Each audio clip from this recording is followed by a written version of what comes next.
Hey guys, in this video, I'm gonna show you how to get a Snapchat streak back. So let's get into it. First of all, open Snapchat and sign in if needed. Click on your avatar on the top left corner of the screen. In the menu that opens, click on the top right corner of the screen to open Settings. Scroll down to locate the Support section and tap on I Need Help. In the support page that opens, tap on Snap Streaks.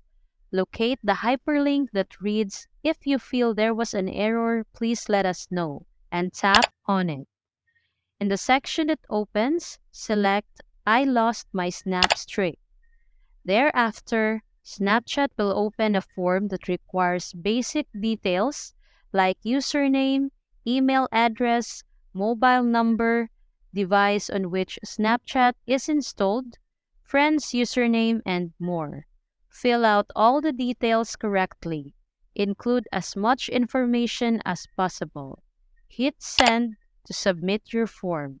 And that's all for this video, guys. If this video was helpful, please give us a like.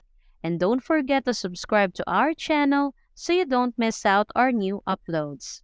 Thanks for watching, and I will see you in the next one.